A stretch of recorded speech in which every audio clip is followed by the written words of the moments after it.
ഒരു പ്രേക്ഷക ഈ വാർത്തയോട് പ്രതികരിക്കാനായി ചന്ദ്രിക ദേവി എന്നൊരു പ്രേക്ഷക ചേരുകയാണ്. ചന്ദ്രിക ദേവി കേൾക്കാമെങ്കിൽ എവിടെ നിന്നാണ് വിളിക്കുന്നത്? എവിടെ നിന്നാണ് വിളിക്കുന്നത് ചന്ദ്രിക ദേവി?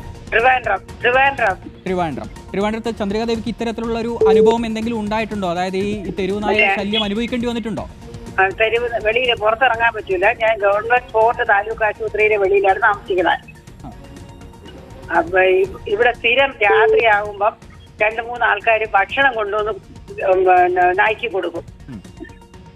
അപ്പൊ അത് കാരണം അത് കിട്ടാറാവുമ്പോഴാണ് ഈ പ്രശ്നം ഉണ്ടാക്കുന്നത്. ഓഫീസിനകത്തൊക്കെയാണ് ഈ പട്ടി കയറി കിടക്കുന്നത്. ഈ ഭക്ഷണം ഇങ്ങനെ കൊണ്ടുവന്ന് കൊടുക്കാറാക്കി കഴിഞ്ഞെങ്കിൽ കുറച്ചൊക്കെ ഒരു മാറ്റം വന്നേനെ. കുറെ നായകളുണ്ടോ ഇങ്ങനെ നമ്മൾ പുറത്തിറങ്ങുമ്പോഴൊക്കെ ഇതിങ്ങനെ കുറച്ച് ചാടുന്ന സ്ഥിതിയൊക്കെ ഉണ്ടോ? ഉണ്ട്. അവിടെ ആർക്കെങ്കിലും ഒക്കെ കടിയേൽക്കുകയോ അങ്ങനെ വല്ല ഉപദ്രവം ഉണ്ടായിട്ടുണ്ടോ?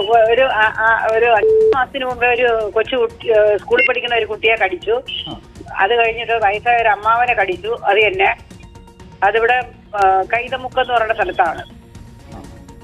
ഇത് പരാതിപ്പെട്ടിട്ട് എന്തെങ്കിലും ഒരു ഇടപെടൽ ആ ഭാഗത്തുനിന്ന് അധികൃതരുടെ ഭാഗത്തുനിന്ന് എന്തെങ്കിലും ഉണ്ടാകുന്നുണ്ടോ അവിടെ ഇടപെടലുകൾ? ഹലോ ചന്ദ്രിക ദേവി കേൾക്കാമെങ്കിൽ അവിടെ എന്തെങ്കിലും ഇടപെടലുകളൊക്കെ ഉണ്ടാകുന്നുണ്ടോ ഈ സംഭവവുമായി ബന്ധപ്പെട്ട അധികൃതരുടെ ഭാഗത്ത് നിന്ന്?